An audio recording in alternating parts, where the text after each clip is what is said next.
Will somebody tell me if we're supposed to start the program? Freeman hits the ball to right field. Into right field. She is done. Oh, what a pass. Doncic, perfection there on the assist. A little magic from Doncic. Stafford takes the shoulder, takes a shot downfield. It is caught by Nakua. He pinned him on his shoulder and made the catch. One of a kind player. One of a kind season. Shohei Ohtani starts the 50-50 club. Tipped up and in. Full count. LeBron James at the buzzer. This game's in the Admiral refrigerator. The door is closed. The lights out. Butter's getting hard. The eggs are cooling, and the Jello is jiggling.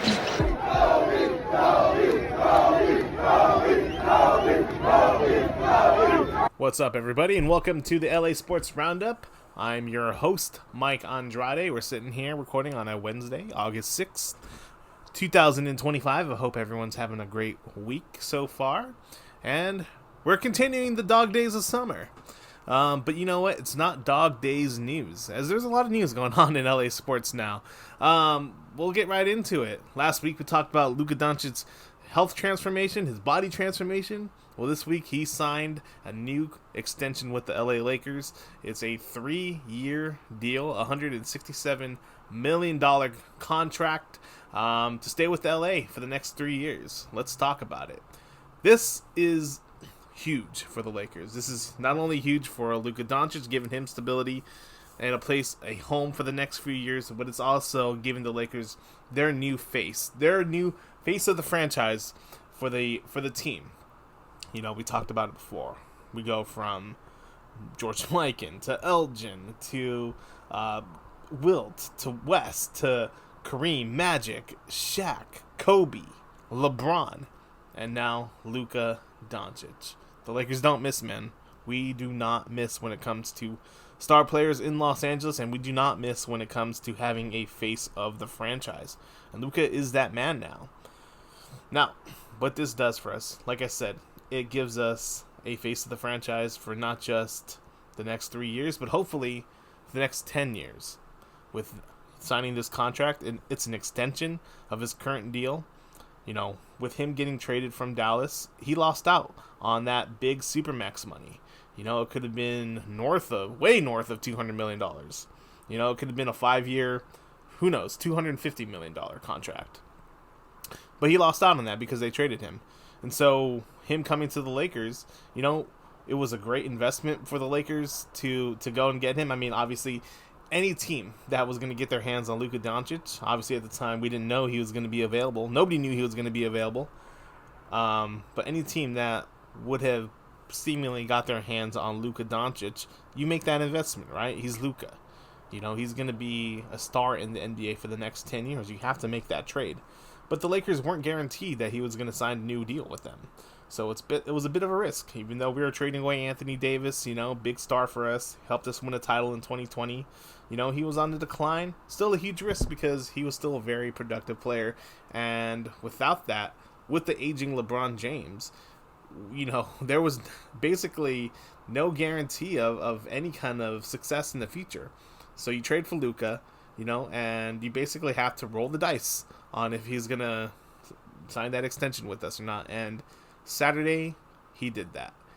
You know, Rob Pelinka in the press conference did say that in February, the Lakers rolled the dice on him, basically. They took a chance on Luka Doncic. But today, being Saturday, Luka Doncic chose the Lakers.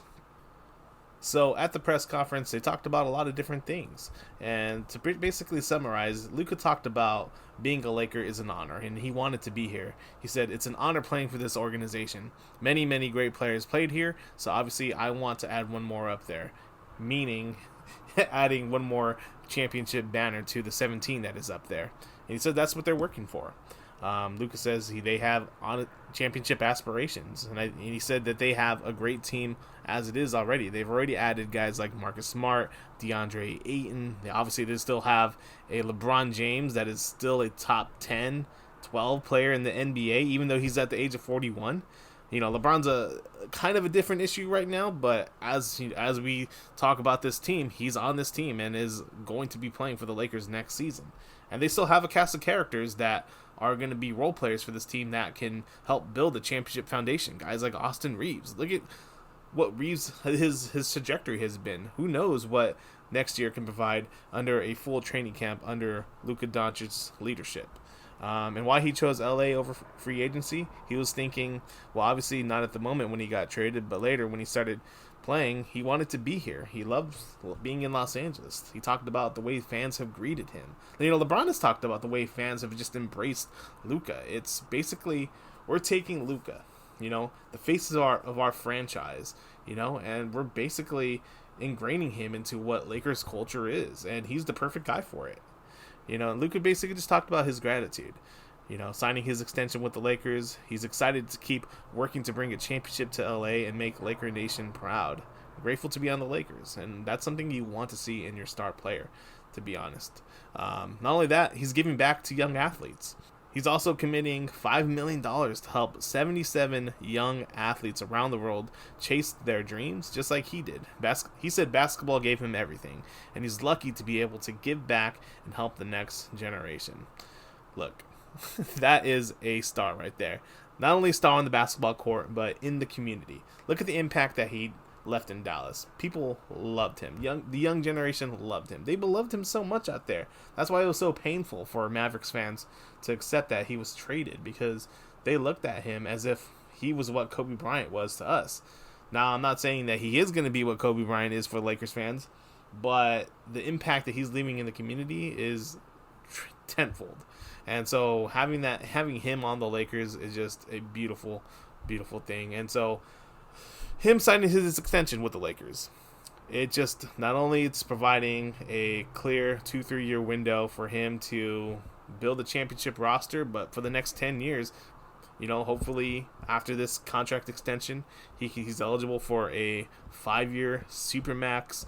Whatever money he was, dipped out of when he was traded from Dallas, he can recoup it in about 2-3 years after his extension is up, and he can sign that supermax. And with the his longevity in the NBA, his endorsements, he's gonna get all that money back and then some. And hopefully it's in a Lakers jersey the next 10 years. Now, throughout this whole ordeal, basically throughout the whole summer, LeBron James, basically without doing a whole lot, has made a lot of headlines through the summer, especially through his agent Rich Paul.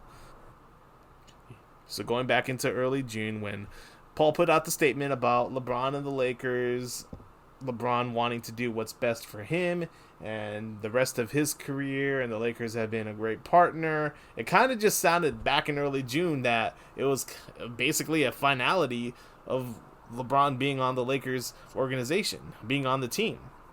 Not so much the case, but it was basically Paul putting it out that, well, LeBron is in the final stages of his career, and he wants to do what's best for him.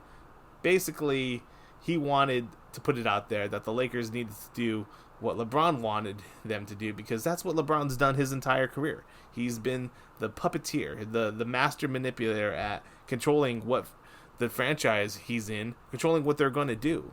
And the Lakers taking a hard left turn, basically giving the keys of the kingdom. They took those keys from LeBron James and they handed them over to Luka Doncic.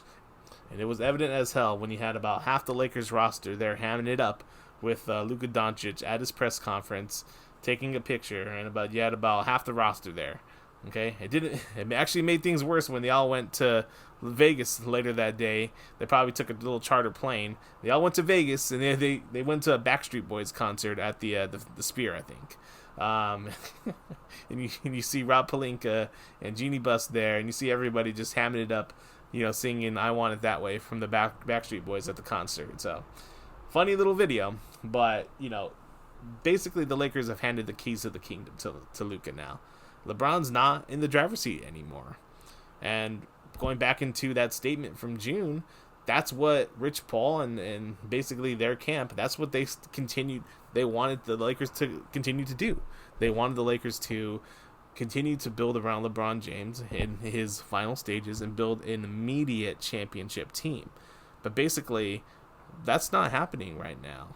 I mean, look, the Lakers obviously want to build a championship team. That's why they have DeAndre Ayton. That's why they went out and signed Marcus Smart, and they have built themselves a better team from last season. They are obviously in the league to compete. They're competing right now. That's not to be debated. But what they're not doing is they're not sacrificing all their assets into one season just to win. The Lakers still have, and they've done a beautiful job this offseason at keeping their assets, all the draft picks, not trading away a soul to anybody to get these players, through the buyout market they signed, but they didn't trade away any guys to come into this team to help build for the next season upcoming. And so what LeBron and his camp want is they want to trade away those assets. They want to win right now. They want to send LeBron out on the best note possible. And I don't blame them, right? That's LeBron's right. If he wants to go out on a championship winning team, like obviously any player wants to do that. But the Lakers are not going to position themselves to roll the dice onto one season when we got 10 more seasons with Luka, hopefully. So you can't mortgage the future for a declining LeBron James when he's not in the driver's seat anymore. And obviously we have given that to Luka Doncic. That statement in June, they want to position the Lakers into continuing to posture themselves to catering to LeBron when in actuality they knew that it wasn't going to happen. They still tried it. They definitely still tried it, but it didn't work. And so now a lot of headlines have come out about LeBron's happiness with the Lakers. A lot of things have come out about him and his future with the Lakers. And look I'm going to put a gun to my head right now. I'm going to say that LeBron ends up playing the year with the Lakers. He's, ultimately going to remain a Laker throughout the season. And we'll see after that. Maybe he retires, maybe he doesn't. But ultimately, he's going to be on this team this upcoming season. He's going to play year 23 with the LA Lakers.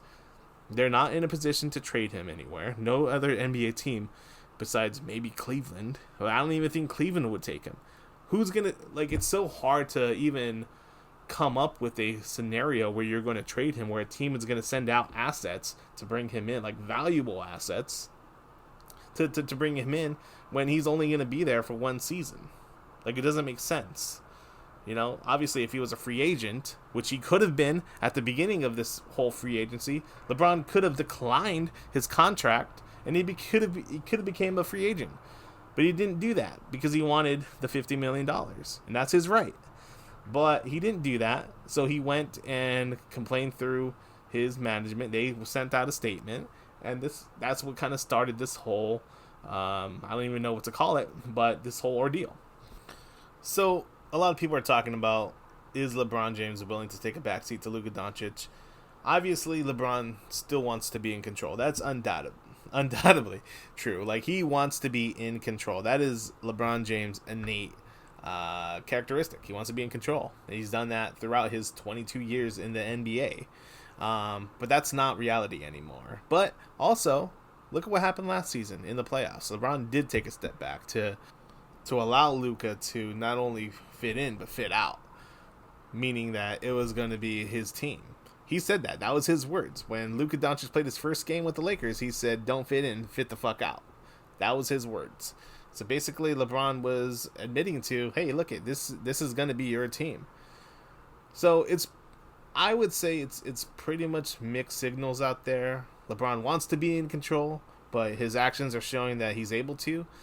I think ultimately, like I said before, LeBron is on this team. He has a big role in this team, obviously. And let's look at it this way, too. LeBron is still a top 10, 15 player in the NBA. Maybe he's still top 8.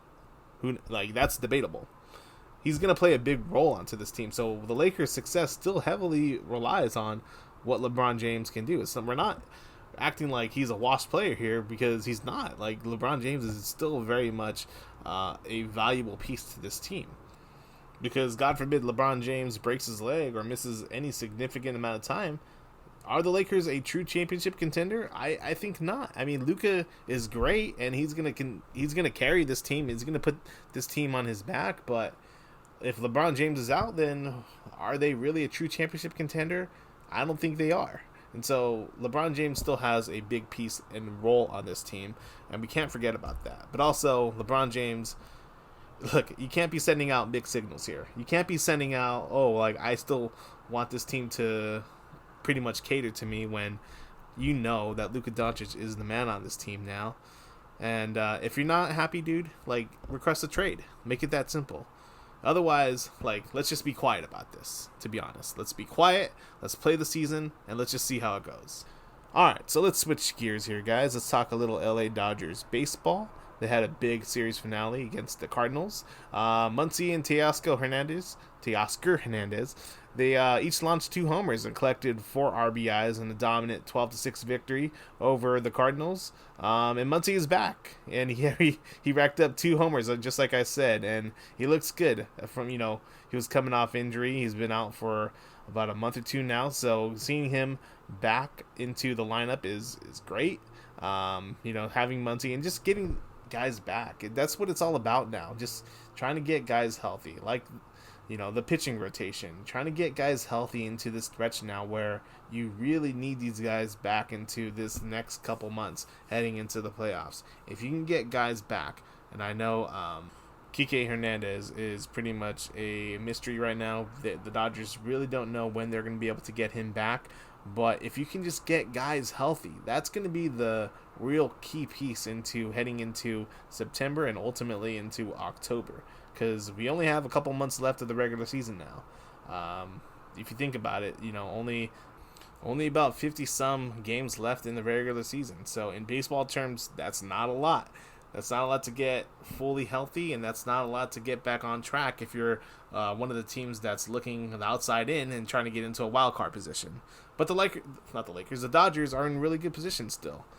Like we talked about in last week or a couple weeks ago with Anthony Sorlozano, the Dodgers are still in first place. They're 66 and 48. I mean, you look at the NL West. You got the Padres 63 and 51, the Giants 57 and 57. They're 500.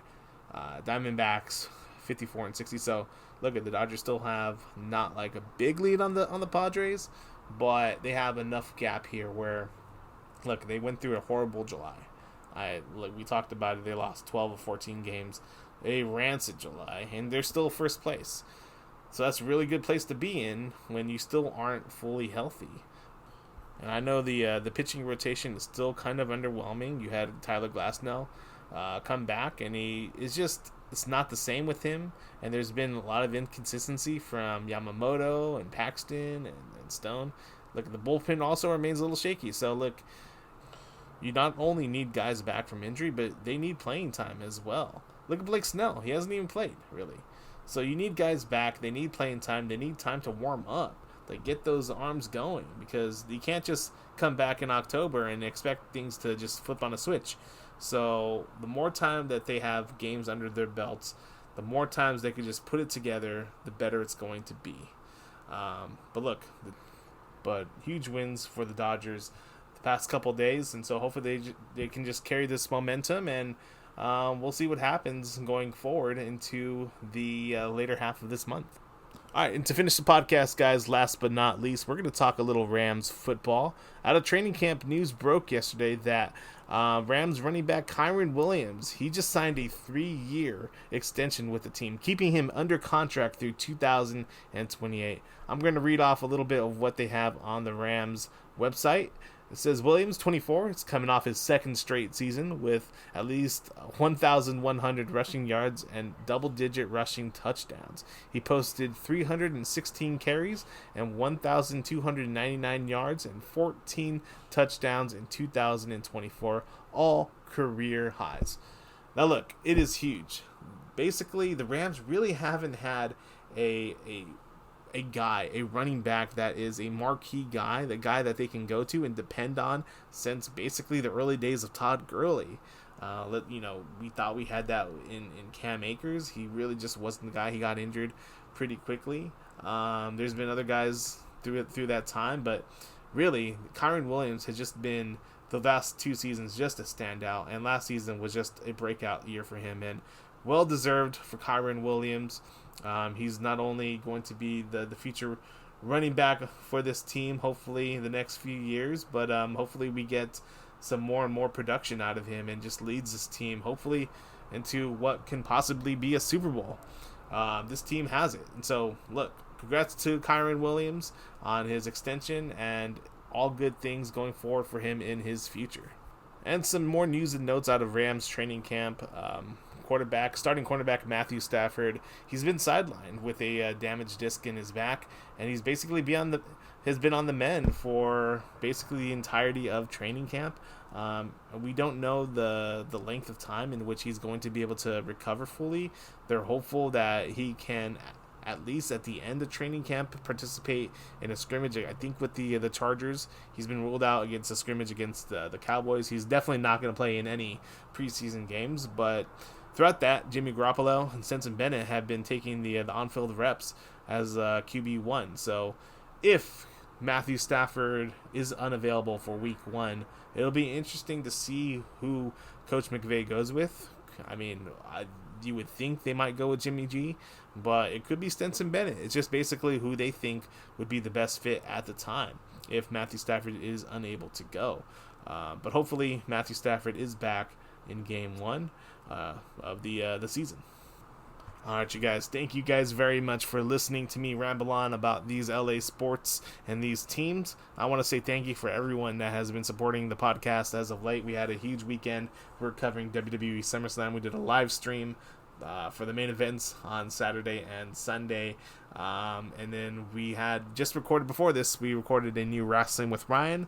So go and please check it out and support and just continue to do what you do, because obviously your support means everything to us, and I cannot thank you enough.